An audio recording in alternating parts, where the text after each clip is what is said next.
Okay, boxing fans, welcome to another edition of the Zabtyson Boxing Show. It's been a while, sorry about the delay for this video, but gonna go ahead and get it up and talk about the fights from the past 2 weekends. Of course, we had the big Pacquiao-Mosley fight 2 weeks ago now, and of course I was wrong on my pick completely. Mosley just very disappointing in his performance, just was not willing to take any risk really.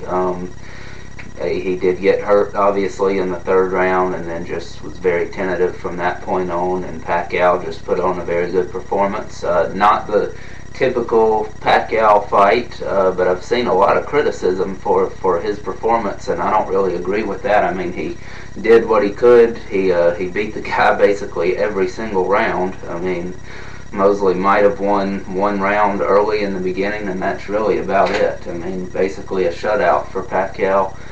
So, I mean, definitely a good performance against a legendary fighter. Mosley really not, nearly what he was, of course. That's very obvious. He just cannot pull the trigger anymore, or maybe he was just unwilling to because he was afraid of getting countered. I don't know. To compare the two performances of Mayweather against Mosley and Pacquiao against Mosley, I would definitely have to say Mayweather's was better.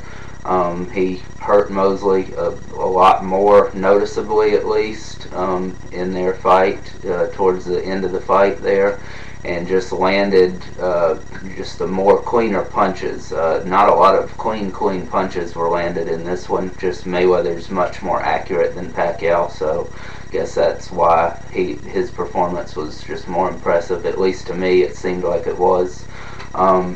And it was a very exciting fight also when Mayweather fought Mosley. This one, I mean, it wasn't boring like some people are saying, but it definitely, I guess you could call it boring compared to all of Pacquiao's fights, to most of Pacquiao's fights, really, because he wasn't the same type of aggressive type fighter.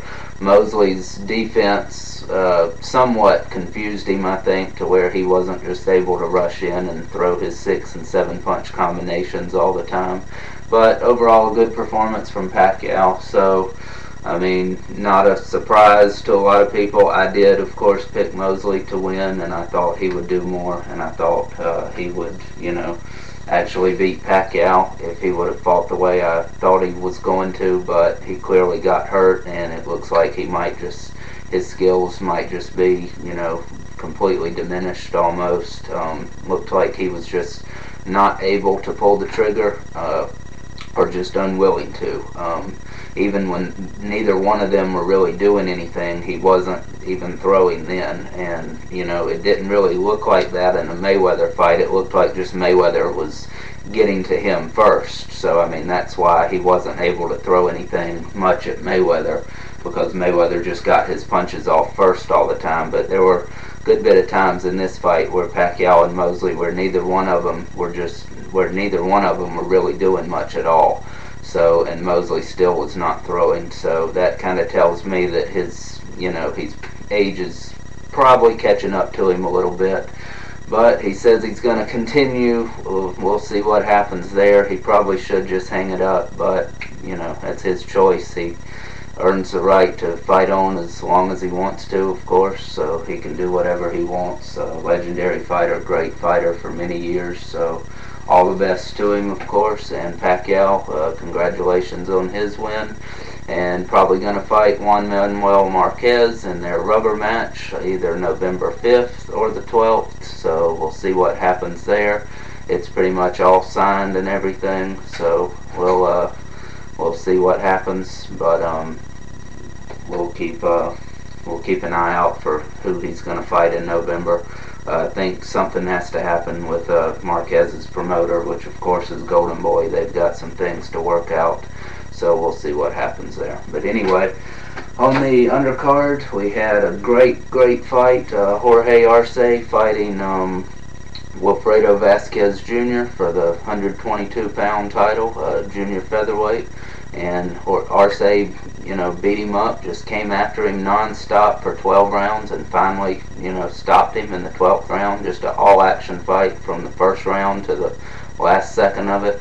and Arce did get the knockout. I was going for Arce, so I'm glad he won. I did not pick him to win. I thought Vasquez would beat him actually, but and I thought Arce was kind of pretty much done, but obviously I was wrong on that too. So great performance from him. I thought he was winning, you know, the fight at the time it was stopped, so I think he would have probably got the decision. Not sure what the judges had it scored, but anyway, on my card at least, I think I had him up by a few points at least, because he was just the non-stop aggressor, landing the cleaner punches throughout. So great performance from him. We'll see what happens there. He's obviously nowhere near done.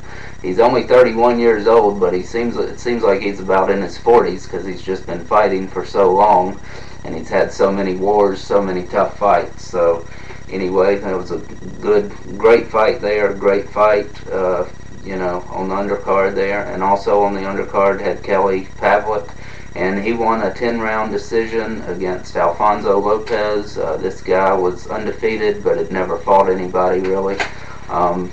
A lot of people were saying he was winning a good bit of rounds. I didn't really see that. Pavlik pretty much dominated the whole fight. I thought maybe 1 or 2 rounds I could have given to Lopez. Other than that, not really.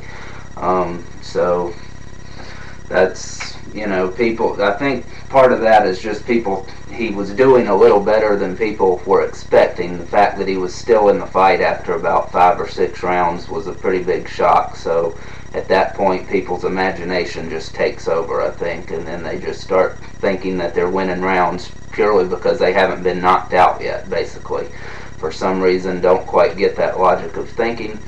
But anyway, I thought it was a pretty good performance from Pavlik. He did get hit a little bit, you know, but he's never had a great defense. I don't really think he's going to be able to become a top fighter, because he just doesn't have the skills and accuracy and defense that it takes to beat the top guys. I mean, I don't think he's going to beat anybody that's a top level fighter really, unless he just happens to get that one lucky punch in that knocks him out or hurts him, and then he can finish him off. I mean, he's got a good chance to do that, of course. Got a great punch, but just his skills just aren't on the level of the top fighters in the divisions he could fight at. So I don't really see him doing much, but he'll definitely be able to get some big fights and be in some exciting fights and make some good money.